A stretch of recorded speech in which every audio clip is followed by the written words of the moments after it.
The chronological end of the Old Testament Hebrew Bible takes place in the 6th century BCE, that is in the 500s BCE. I say the chronological end of the text is that because that's actually not the latest that our literature comes from. It's just that's the end of the story. What happens basically is that the Jews are taken out of Judea, they're taken into captivity, or at least the upper class is, in Babylon, and then they wait 70 years, and then they're allowed to come back into Judea to rebuild the temple and the walls of Jerusalem, and it's the rebuilding of the temple and the walls of Jerusalem that are narrated in the books Ezra and Nehemiah. But then that's kind of where the story of the Jews, of the Israelites, ends at the end of the 6th century BCE. That's not actually the latest document because, as we'll talk about a little bit later today, the book of Daniel, which claims, of course, to be written in Babylonian captivity, but also by a guy named Daniel who lived in the 6th century, it's actually not written then. It's written around the year 164 BCE. So that's the latest document that we have that's in the Hebrew Bible or the Old Testament. So there's a difference in the actual timing of the documents and the chronological end of the story. I'll remind you of what we talked about last time with Alexander the Great, just very briefly.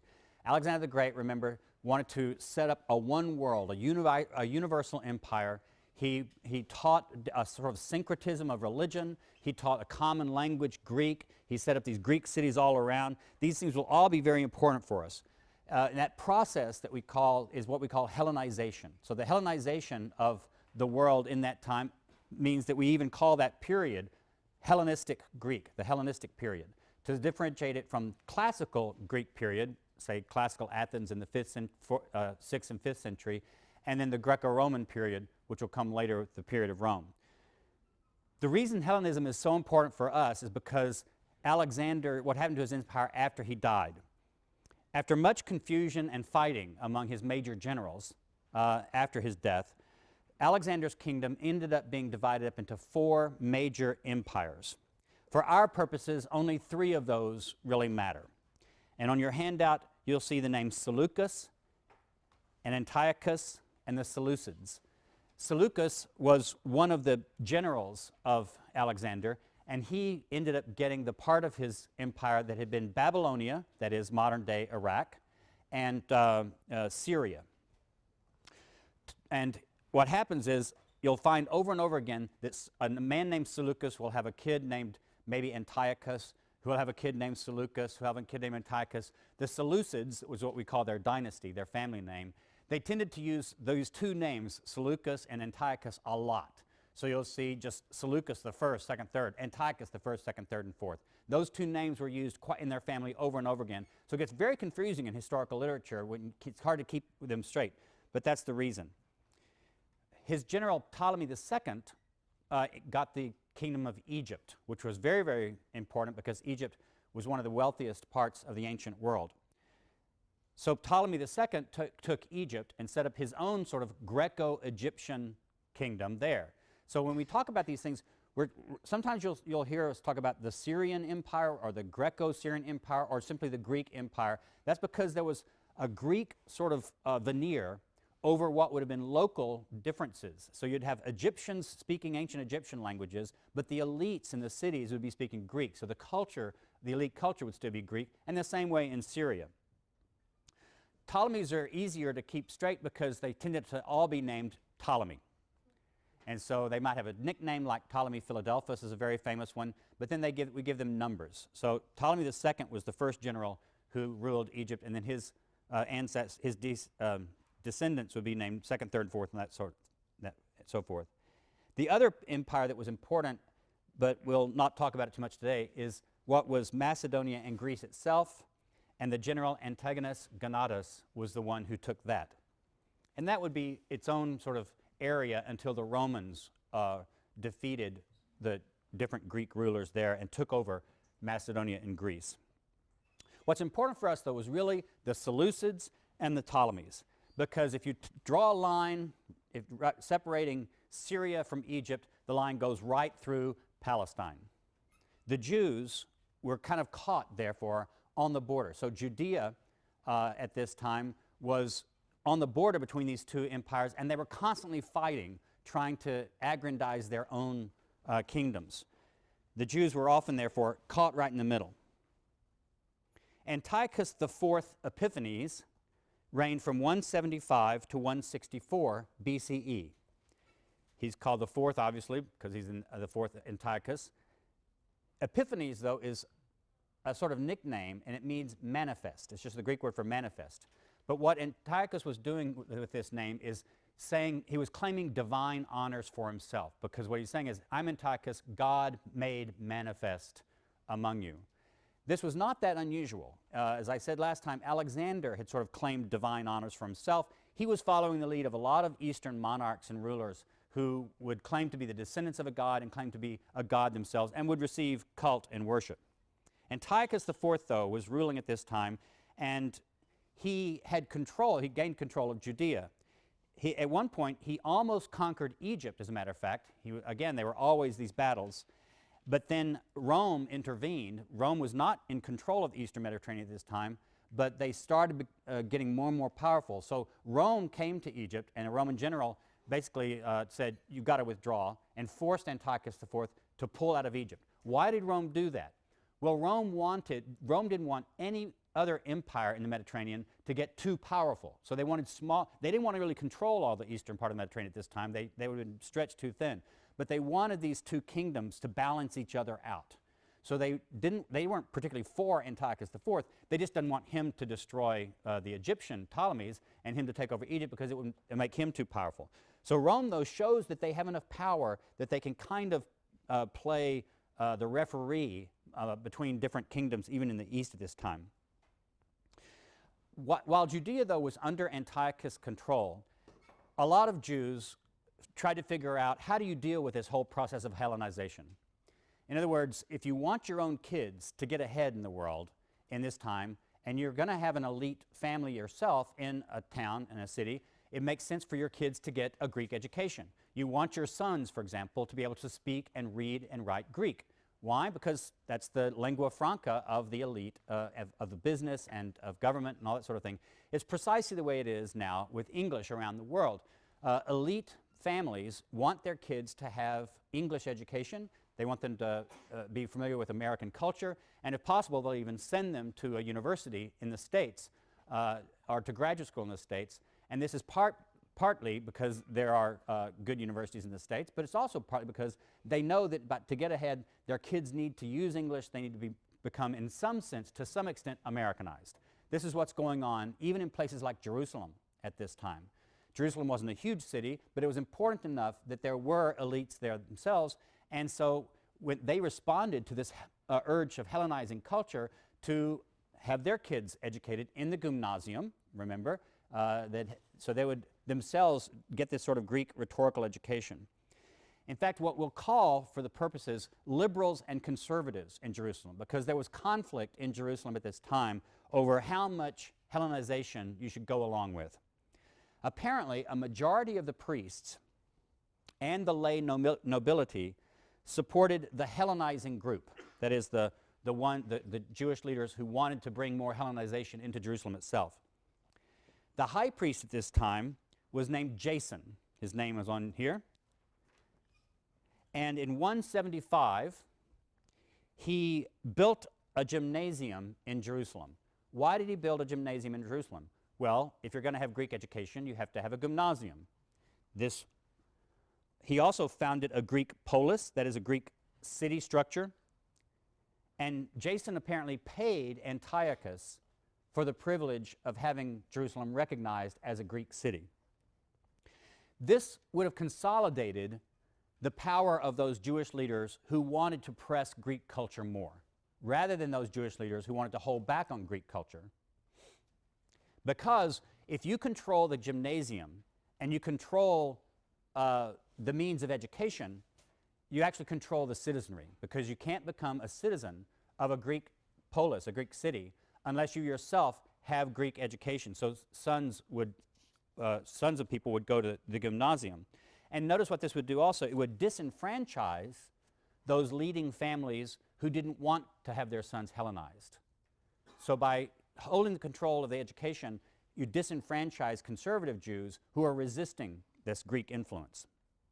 About this time, apparently, Antiochus offered citizenship status to the Jews, but, and like I said, admission to the gymnasium and the ephebate. Remember the ephebate? We talked about how the boys around the years 18 to 22 or so, around the age that you guys are, you would be enrolled in this sort of quasi-education, quasi-military training club sort of thing of the town. That was the ephebate, and you had to go through that to be a citizen. Jason and his party controlled this, and in fact they renamed Jerusalem Antioch of Jerusalem. There are lots of different cities named Antioch in the ancient world, and were all done in honor of some Antiochus. So Jerusalem was renamed Antioch of Jerusalem. The high priesthood was the main ruler of the Jews at this time. They didn't have a king, and they didn't have a direct governor. So whoever controlled the high priesthood was sort of the political ruler also at this time. But Antiochus was the one who had the privilege of appointing the high priest. Menelaus, another leading Jew, his name's on your handout, seems to have offered Antiochus more money for the priesthood, trying to get it away from Jason, and he couldn't afford it. So in order to pay for his own priesthood, he took gold vessels and instruments out of the temple treasury. And this seems to have caused a riot. Now notice, Jason, is that a good Jewish name? No, that's not a good Jewish name. Menelaus, is that a good Jewish name? No. Jason and Menelaus are both famous Greek names. You have two guys fighting for the high priesthood in Jerusalem, both with Greek names, not traditional Hebrew names, and both of them apparently trying to get in with his Hellenizing process. They get into a big fight. To settle things down in Jerusalem, Antiochus takes control of Jerusalem, and he stationed Syrian troops, that is, these Greco-Syrian troops, in Jerusalem in 167. Now things are heating up. Around this time, changes were made to the temple in Jerusalem. It may have been basically to accommodate the soldiers. They may have had to house soldiers from the Greco-Syrian Empire, and they may have used the Temple Mount, apparently, to house some of them. This caused changes to the temple.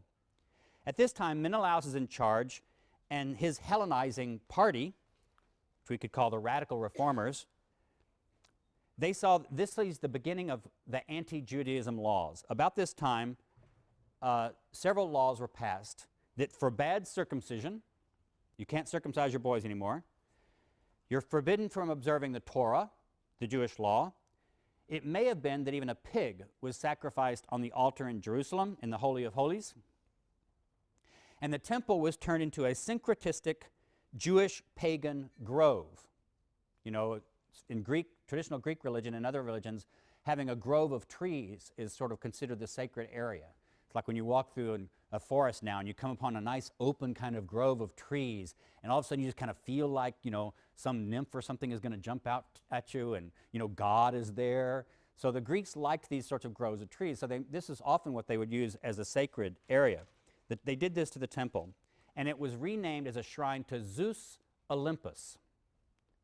Now, notice what's happened. I talked about syncretism last time. If you're one of these liberal Jews, you may not really believe you're doing anything bad. You're not forsaking Judaism. You're just updating it. You're just bringing it up in the modern era. And you might say, well, what's wrong with calling it Zeus Olympus? We all know these are just different names given to the same God anyway. There's just one supreme God. So they may well have identified the Jewish God Yahweh with this god Zeus Olympus and said it's just two different names, one Greek name and one Jewish name for the same Jewish God. That may have been what they were thinking about. They could also have been thinking about the Syrian god Baal. That Baal Shaman was a Syrian god. So they just think, well, we'll have an altar here. Antiochus will be happy because we're worshiping the Syrian god here. The Greeks are happy we're worshiping Zeus Olympus. And the Jews will be happy because it's identified as Yahweh. This whole process of Hellenization, therefore, I'm interpreting this. In a lot of history books, sometimes you'll get the idea that the Jews were all good, loyal Jews, just trying to keep the law, trying to keep Torah, and that the Antiochus IV Epiphanes is putting all this on them and forcing Greek religion and Greek culture on them. That's not really the way it happened. I've told the story the way I perceive, if you read between the lines of some of these ancient Jewish texts, it's more like it's a debate that's going on within Judaism itself. How Greek should we be? How much do you accommodate the dominant culture? Precisely the way you get a lot of this kind of debate in the modern world, our time, of how much do you want your kids, your Jewish boys and girls, to assimilate to be just as American as everybody else? How much intermarriage do you want to have or do you allow? If you're a Muslim immigrant to this country, the first generation, do you let them listen to hip hop? Do you let the women stop covering their hair? Where do you draw the line? What I'm arguing is that this was what was going on, and it was an internal Jewish conflict that was going on. There were several responses to Hellenization, therefore, among Jews. It wasn't just that that Greeks are here putting this onto Jews. There were responses within Judaism itself. As I've already said, Menelaus and the liberals accept it and promote it. Another priest that had been dislocated from the high priesthood earlier, his family had originally been the high priesthood family, Onias. I think Onias IV is on your handout there. Onias IV actually withdrew from Jerusalem and went off and built a new temple. So he says, well, if you're going to destroy the existing Jewish temple, we're going to have an alternative temple elsewhere. You also have these people that come to be called the Hasidim. It's on your handout. That's from a Hebrew word meaning the holy ones or pious ones or something like that. And they're not to be confused with the modern Hasidim who live in Brooklyn and who come from Eastern Europe. That's a modern movement that came about in the medieval period and has come through. But it's the same word used for these people. These were Jews who decided to be very strict, and they seemed to reject a lot of Greek culture. They certainly rejected Greek religion and Greek sacrifice. They seem to have promoted the speaking of Hebrew, the use of Hebrew texts, and particularly pious observations of Jewish law.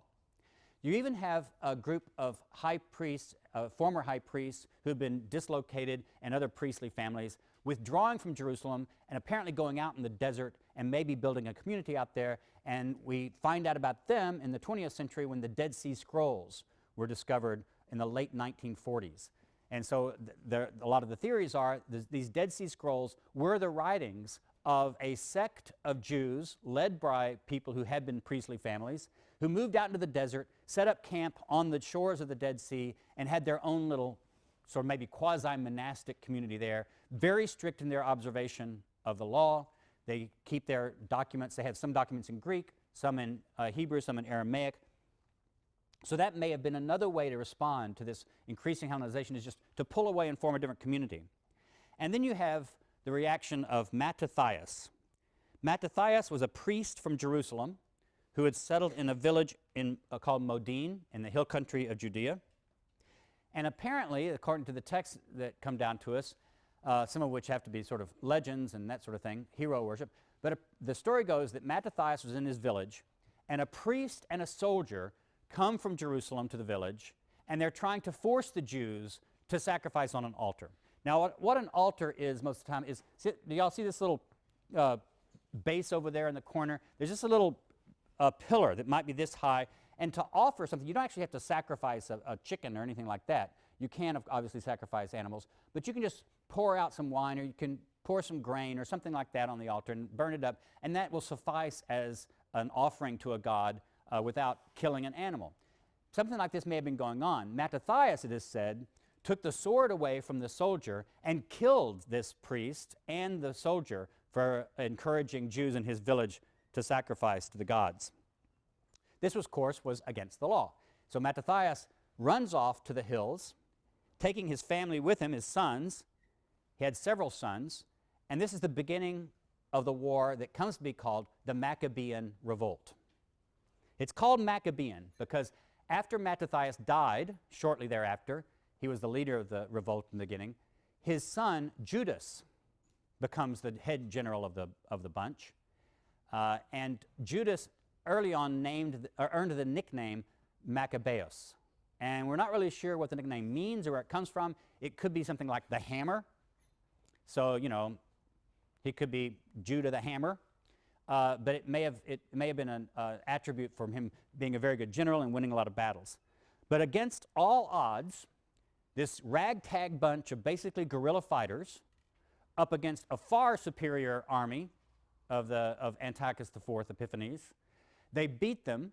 They retook Jerusalem. They didn't actually beat them in Syria. They just beat them several battles in Judah. And Judas was able to recapture Jerusalem and the temple. And in the year 164, they cleansed the temple of the profanation, the pollution of having maybe pigs and things like that sacrificed, being polluted as a Greek temple. And so 164 is the beginning of the celebration of the Jewish holiday, Hanukkah. The Hanukkah song now? No, we won't sing the Hanukkah song. So 164, in the cleansing of the temple, is what Jews celebrate with Hanukkah. Judas Maccabeus reigned as not an official king at that point, but he reigned over Judea this time. And there were still battles that raged between him and his family and his army and Antiochus IV Epiphanes and then other descendants. After he died, his brother, one of his brothers became the leader, and then another brother became the leader. Gradually, these different people of this family came to set up their own dynasty of rulers themselves. Their family name was not Maccabeus, that was just a nickname. The family name was Hasmoneus, and so we call this the Hasmonean dynasty. That's the descendants of Mattathias. Some of them actually were then proclaimed king. They were recognized as with the title king by the later rulers of the neighboring areas like the Greco-Syrian Empire. So the Hasmonean dynasty was in power from the year 165 to the year 60 BCE. Now, that's the way one people responded to this, as they revolted against the rulers. But another way some Jews responded was by believing that military revolt wasn't the way to go, that God would somehow intervene miraculously, that God would send an angel or some kind of heavenly figure down to earth, and an army of heavenly figures would defeat Antiochus and usher in the new kingdom of Israel. And that's where you get the story of that from the book of Daniel. So I asked you to read Daniel, at least the last part of Daniel for today. If you've got your Bibles, take it out and turn with me first to Daniel chapter 8, verse 20. Now, the book of Daniel is in two halves.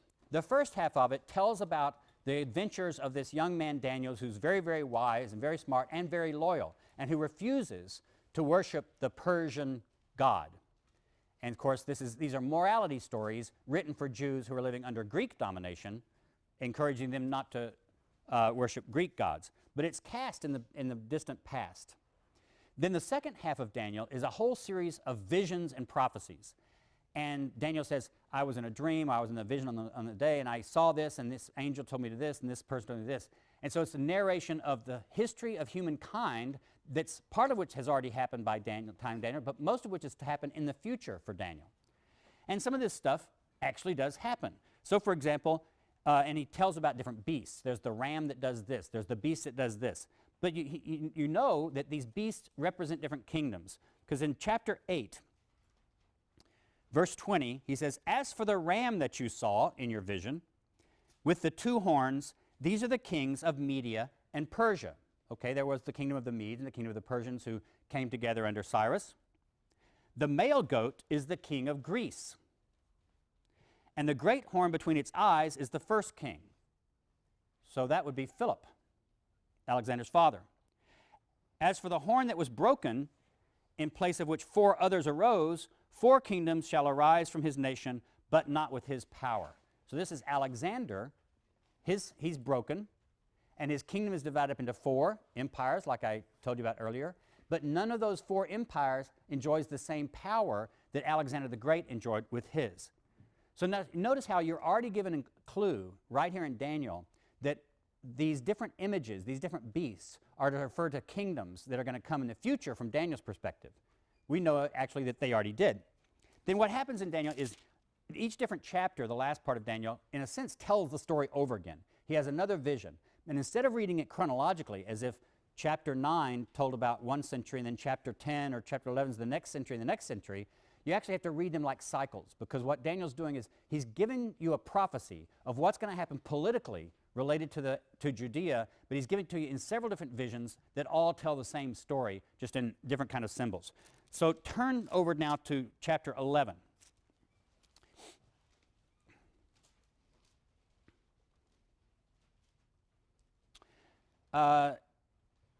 Here again, it's sort of like the fourth, chapter 11, verse 2. The fourth shall be far richer than all of them. When he has become strong through his riches, he shall stir up all against the kingdom of Greece. So this is actually talking about the Persian ruler who will attack Greece. Then a warrior king shall arise, who shall rule with great dominion. That's Alexander.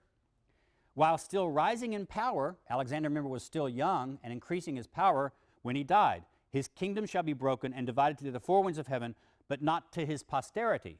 Alexander had a child, but the child dies, and Alexander's kingdom did not go to any of his own offspring. It went to these other four generals.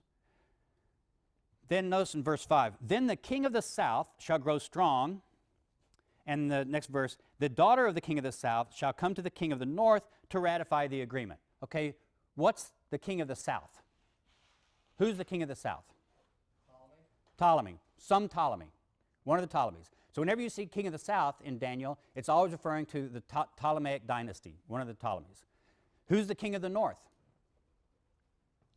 Seleucus or Antiochus. So whenever you see the king of the north, it refers to one of the Seleucids. So over and over again in Daniel, you're going to get the king of the north, the king of the south, the king of the north. And notice how it says, the daughter of the king of the south shall come to the king of the north to ratify the agreement.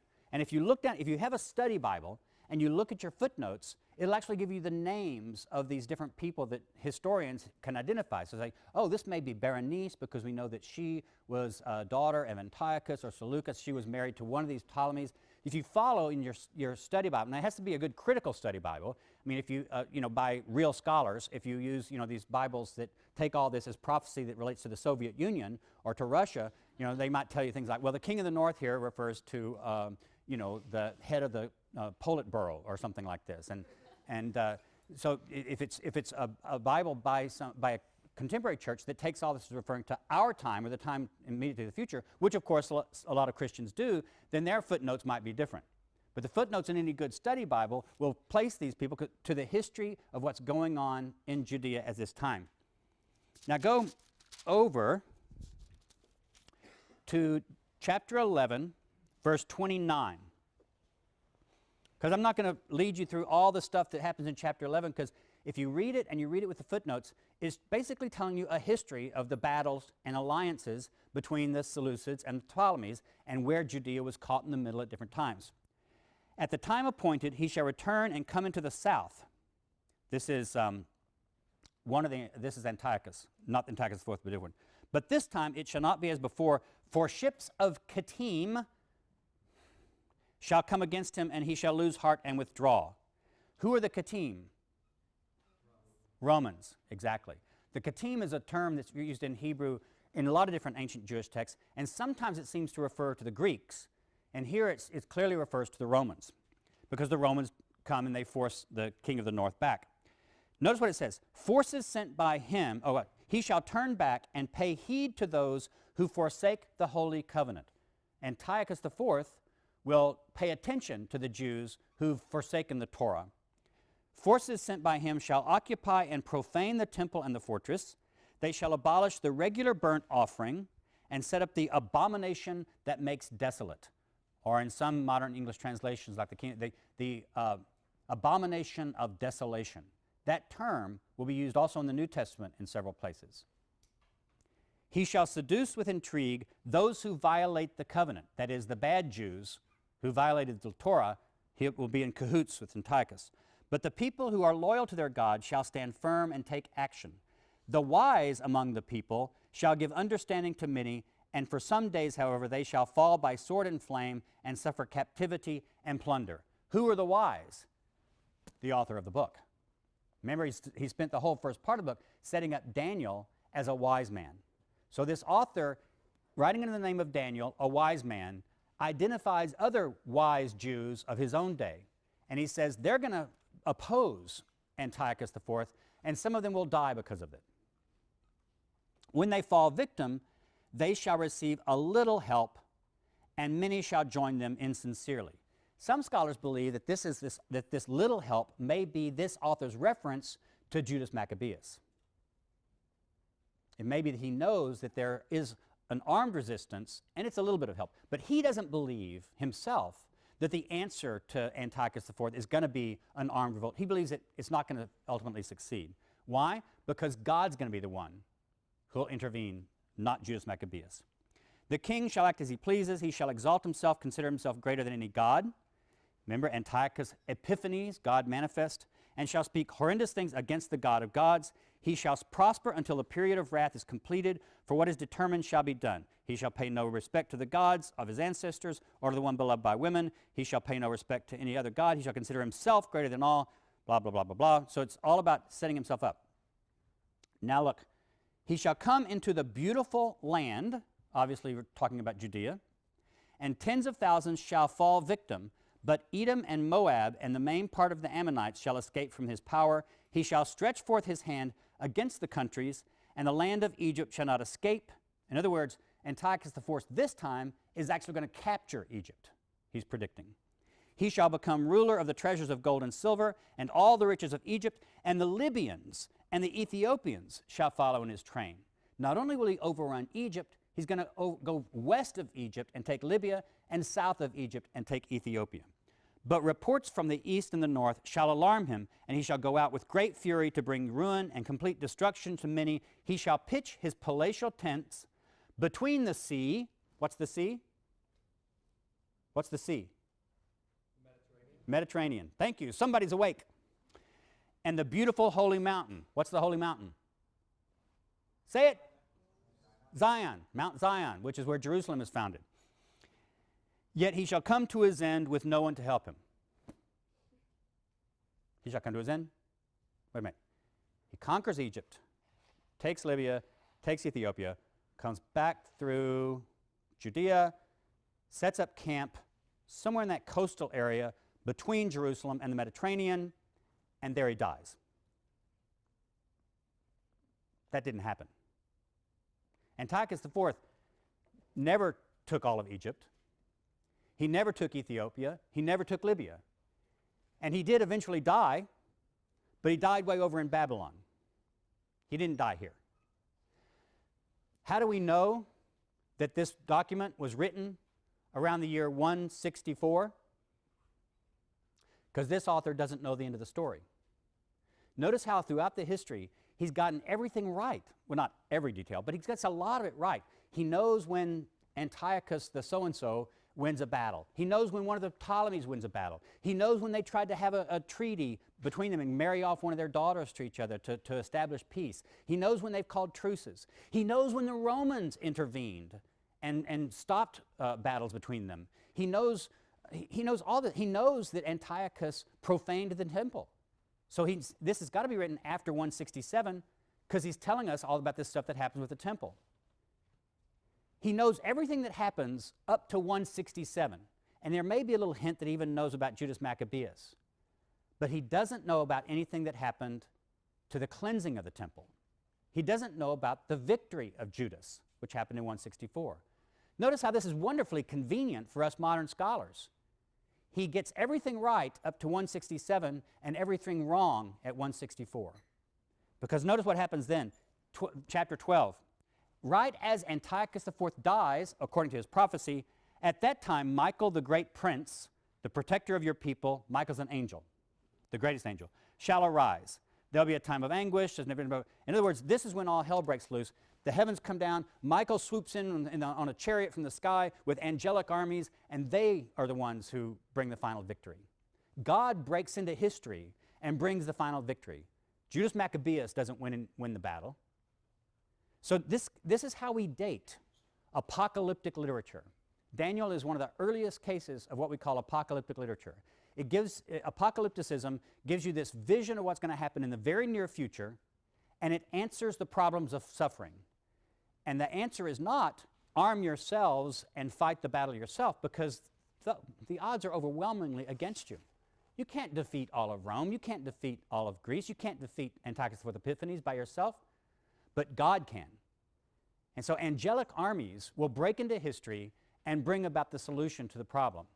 And the apocalyptic writer sets himself up usually far in the distant past, like this guy says he's Daniel writing in the 6th century, and they narrate history through the ages. And you can tell, wow, he's got it all right. Daniel foresaw this stuff writing way back in the year 580. And yet he knows about the Persians, he knows about the Medes, he knows about the Greeks, he knows about Alexander, he knows about the splitting of Babylon's kingdom, he knows about Berenice, he knows about the Romans. And so you think, he knows all this stuff, he got it all right. And you pick it up and you're reading it in the year 164 yourself, 165, and you think, well, he must be right about what's going to happen next. So you think, God's going to break in any day. We're going to be saved. We don't have to fight ourselves, we're going to be saved. And this is how we date apocalyptic literature. Where do they get the history right? And then when does the history go? When does the history just all of a sudden go wrong? That's when it's dated, because they're writing up to that point. So one of the ways that kind of apocalyptic mentality, that apocalyptic worldview, will become very important for early Christianity, because what I'll argue in the rest of this course is, who else was an apocalyptic prophet? Jesus. Who else was an apocalyptic prophet? Paul.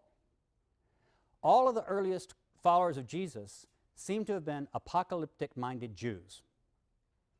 And that's the beginning of early Christianity. Early Christianity starts off as an apocalyptic Jewish sect. They all were reading Daniel. And when they read other prophecies from the Hebrew Bible, they also read those apocalyptically. So the apocalyptic response is another one of these responses to Hellenization. In 63, about 100 years after the cleansing of the temple. First, are there any questions about any of that so far? I'm giving you a lot of both confusing history and confusing terminology.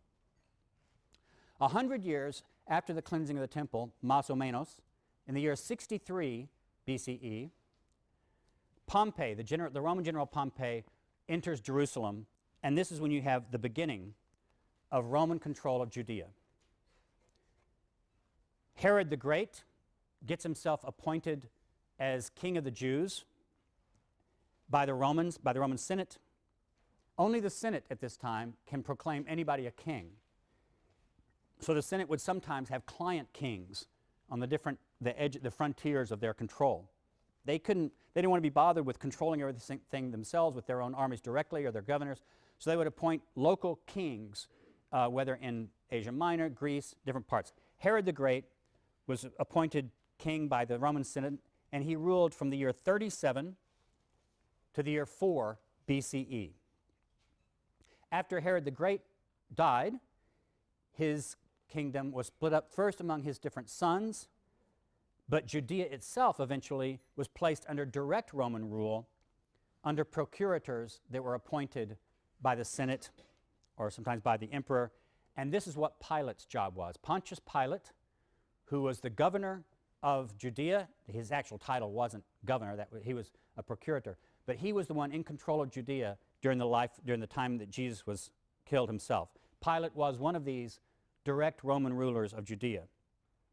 Galilee was ruled by a son of Herod the Great, Herod Antipas, and different descendants of Herod would rule in different parts of Palestine for many years after that.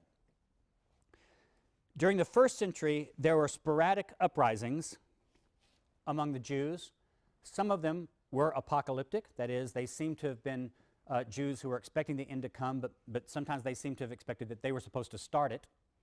So, for example, you have Josephus tell us about Jewish prophets who would arise and say, "Follow me to Jerusalem, follow me to Jerusalem," and they'd stand on the Mount of Olives, which is this mountain that's right opposite the main mountain of Jerusalem, and they'd say, "Okay, tomorrow we're going to go out and we're going to march around the walls of Jerusalem, and the walls are all going to fall down." Sound like anything you're familiar with? The walls of Jericho in the Hebrew Bible falling down after the Israelites marched around it for 7 days and then 7 times the last day. Prophets were arising using inspiration from Jewish prophets from the ancient past, and they were setting themselves up again as prophets and again expecting God to break through. So sometimes these prophets arose and they were themselves apocalyptic prophets announcing the end of the known world soon. Sometimes also they seem to have been setting themselves up as king of the Jews. and that would make them a Messiah. Because the word Messiah in Hebrew just means the anointed one. And what do you do when you make someone a king in the ancient world? You put oil on their heads. That's how you anoint a king. So if someone's called the anointed one, that's a kingly title. Now this is very dangerous, because what did I just say about how did you get to be a king in Roman-controlled area? The Senate had to appoint you. Anybody who set himself up as king without being appointed king by the Senate, that was itself an act of treason. So there were, though, other messianic figures who would rise and try to provoke some kind of revolt. The most important revolt of the Jewish people during this time started the year 66. Now we're in the Common Era. So this is 66 CE. It started in 66 with Jews in both Judea and Galilee revolting against Roman rule. They drove the Roman squadron out of Jerusalem. And in the year 70, the Romans finally, after 4 years of warfare, they had surrounded Jerusalem for a full 2 years. They finally took Jerusalem itself. They they destroyed the temple. So the destruction of the temple is the year 70, and that's probably the most important date for this course, because a lot of important things in Christianity, the early Jesus movement, happen either before 70, and they're one kind of event. Some of them happen right around the year 70. We'll talk about that when we get to the Gospel of Mark in a couple of times. And then some of them, most things happen after the year 70. But the destruction of the temple in Jerusalem in the year 70 is not only hugely important for Jews, right? Because ever since then, Jews have not had a sacrificial cult. If you're a Jew now, where do you go to sacrifice? You can't go to the temple. There's the Dome of the Rock sitting there on where it's supposed to be.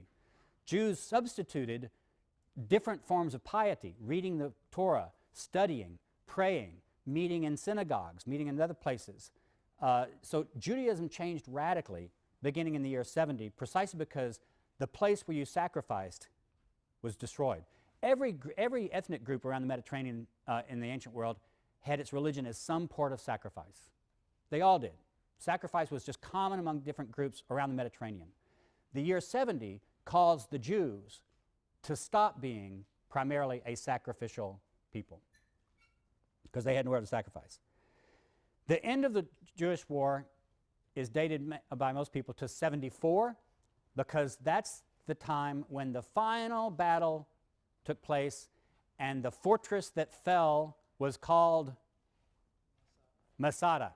So if you go to Israel now, Masada is a shrine, a tourist spot and a shrine that celebrates the defeat of the last Jews at Masada, the fortress that Herod the Great had built. After that, Judaism changes. You have, I'm not going to go into much detail, because the way rabbinic Judaism, what you know as Judaism today, if you know anything about it at all, is a result of developments that happen after 70. It's the result of the rabbis recognizing that the temple cult is no longer there. The rabbis, who are teachers of the law and commentators on the law, they become the central organizing feature, not the priests. So the priesthood, you still have Jews named Cohen, right, which means priest. But priests in Judaism don't really do much anymore. It's the rabbis who become important. So at the beginning of, around the year 200, you have the rabbinic Judaism starting to develop its written text, the Mishnah, the Babylonian Talmud, the Jerusalem Talmud.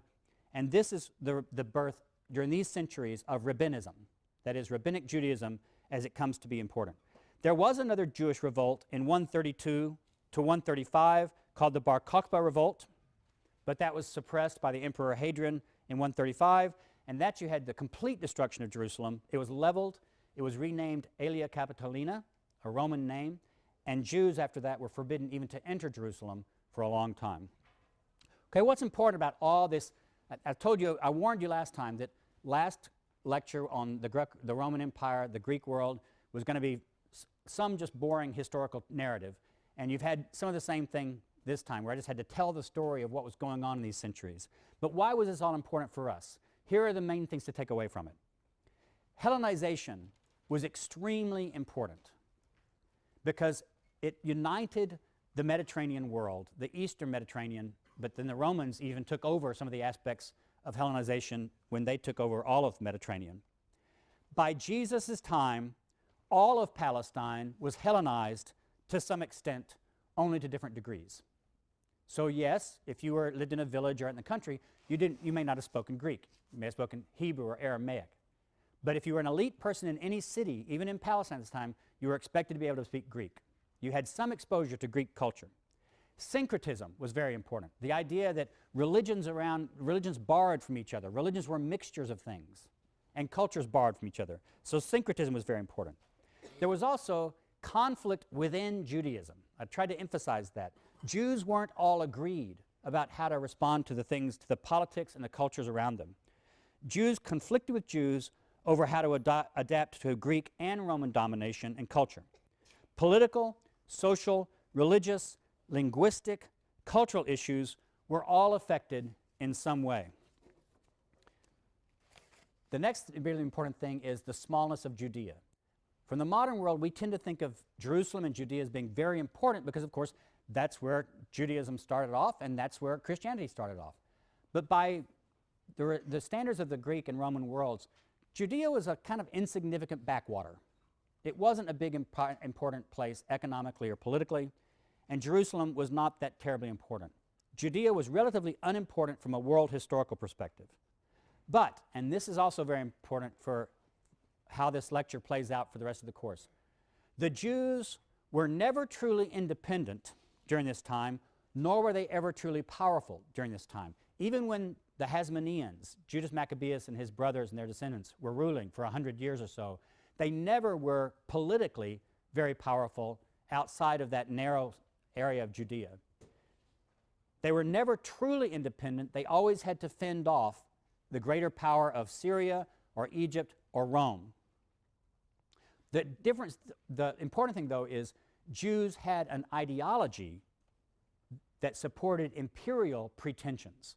Go back and read the first few Psalms, where God says to my anointed one, and here he's either talking to King David or whoever is supposed to be sitting on King David's throne, you are the king of the world. I will make all the nations flow to Jerusalem. All of them will come and worship me in this holy place. The Psalms are full of language that imply that whoever is in control in Jerusalem is the king of the world. And yet, the Jews looked around themselves and they're going, we haven't had anybody who approached that in centuries. The Jews had an ideology of empire and world domination embedded in their scripture. And yet their social and political situation was just the opposite. And it's in that maelstrom of Jewish ideology not fitting reality that Jesus is born. No sections this week. Look at the syllabus. On Monday, you'll be asked to come in with lists of historical events as you see them in Acts and lists of historical events as you see them in Galatians 1 and 2. Come in with your lists on paper because we're going to put it up on the board. Be prepared to tell me what you do for your homework and do the homework for Monday. Okay? It's not very difficult. It won't take you a long time. But follow the syllabus instructions and come Monday ready to talk. Thank you.